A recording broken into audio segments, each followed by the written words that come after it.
آداب، میں مشاہد حسین خاص نظر میں آپ کا خیر مقدم ہے۔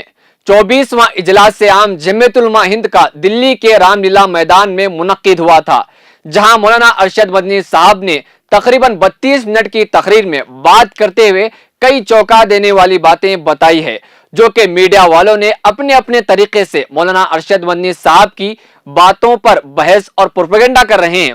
اصل میں جو کام کی باتیں کی گئی، گودی میڈیا اور دوسرے چینلز بھی ٹی آر پی کے چکر میں اچھی اور مثبت باتیں پیش کرنے میں اکثر ناکام نظر آ رہی ہیں، کیونکہ جب تک ہم کسی کی پوری بات کو نہیں سنیں گے کہ کن موقع پر اور کن وجوہات کی بنیاد پر وہ باتیں بیان کر رہے ہیں، جب تک ہم کو پوری بات سمجھ نہیں آئے گی، اور تب تک فیصلہ کرنا ہمارے لیے بھی اور ناظرین کے لیے بھی دشواری ہوگا۔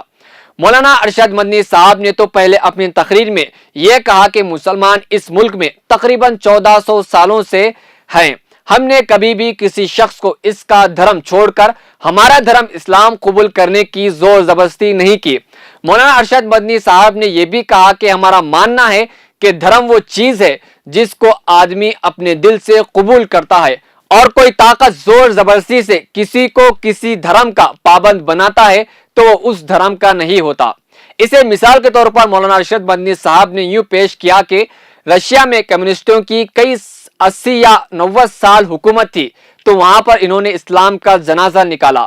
جو خالص اسلامی ممالک تھے جیسے بخارا، سمرقند، تاشقند، ازبکستان، تاجکستان، قزاقستان، آذربائیجان، یہ وہ ممالک ہیں جو خالص اسلامی ممالک تھے۔ اور موہن بھاگوت کے اس بیان میں، جس میں بھاگوت نے کہا تھا کہ مسلمانوں کو اگر بھارت میں رہنا چاہتے ہیں تو وہ رہ سکتے ہیں، اگر اپنے آباء و اجداد کی طرف واپس آنا چاہتے ہیں تو آ سکتے ہیں، اس پر بات کرتے ہوئے مولانا ارشد مدنی صاحب نے کہا کہ آر ایس ایس کے سرسنچالک موہن بھاگوت نے جو کہا ہے، اتنے بڑے تنظیم کے لیڈر، پڑھے لکھے سمجھدار شخص اگر اس طرح کی باتیں کر رہا ہے تو یہ جاہل ہے، وہ لوگ تاریخ کو نہیں جانتے، دھرموں کی تاریخ کو نہیں جانتے۔ موہن بھاگوت کے بیان کے جواب میں مولانا ارشد مدنی صاحب نے کہا کہ ہم مسلمان تو اپنے آباء و اجداد سے ہی دین مذہب پر ہیں، جو اصل میں منو کی اولاد میں سے ہیں۔ ملک میں کئی حکومتیں آئیں، اس طرح کی باتیں 2014 سے پہلے کسی نے نہیں کی۔ بی جے پی کی حکومت آنے کے بعد یہاں تک کہا کہ 20 کروڑ مسلمانوں کی گھر واپسی ہو، یہ آوازیں اس سے پہلے ہم نے کبھی نہیں سنی۔ اس سے پتہ چلتا ہے کہ فرقہ پرست ذہنیت کتنی آزاد ہے۔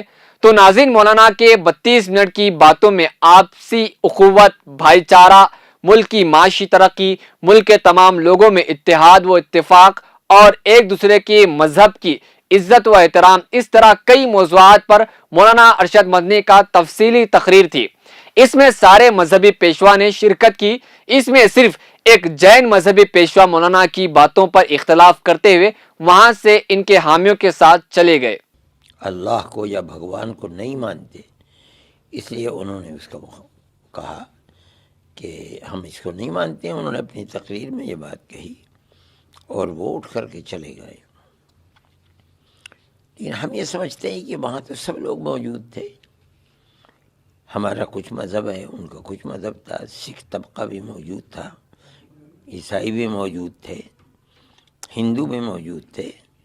سب جانتے ہیں کہ ہمارے مذہب کے اندر بڑا انتر اور فرق ہے، اس کے باوجود وہاں تھے۔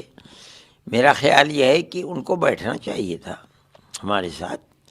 ہم نے ایک بات اپنے مذہب کی کہی، کوئی اور تو نہیں اٹھا، عیسائی نہیں اٹھے، دھرم گرو بیٹھے ہوئے تھے ہندو مذہب کے، وہ نہیں اٹھے۔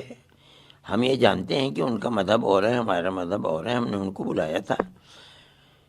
مطلب یہ تھا کہ جو ہمارے اس نظریے کے اندر کہ بھائی چارگی اور دوری کو ختم ہونا چاہیے، جو بھی اس کے اندر شریک ہے اس کو ہمارے اس پروگرام کے اندر آنا چاہیے۔ ہم نے اس کو دعوت دی تھی۔ انہیں اگر ہمارا مذہب پسند نہیں تھا تو بھی انہیں بیٹھ کر کے سننا چاہیے تھا، لیکن اگر وہ چلے گئے تو ہمیں اس کا افسوس ہوا کہ ہماری زبان سے کوئی ایسی بات نکلی کہ جو ان کے لیے تکلیف کا باعث ہوئی۔ لیکن ہمارا مذہب تو یہی ہے کہ ہم تو اللہ کو مانتے ہیں، اور ہم اس بنیاد پر کہ اوم اور اللہ ایک ہی ہیں، جو بات ہم تک پہنچی، جو ہم نے پڑھی، جو ہم نے سنی، اس لیے ہمیں اس بات کی خوشی ہے کہ یہ لوگ اوم کہتے ہیں، ہم اسے اللہ کہتے ہیں. یہ ہم میں اور ان میں قربت کا اور مضبوط ایک واسطہ ہے جو ہم نے پیش کیا ہے، اور لوگوں کی سمجھ میں یہ بات آئی ہے انشاءاللہ.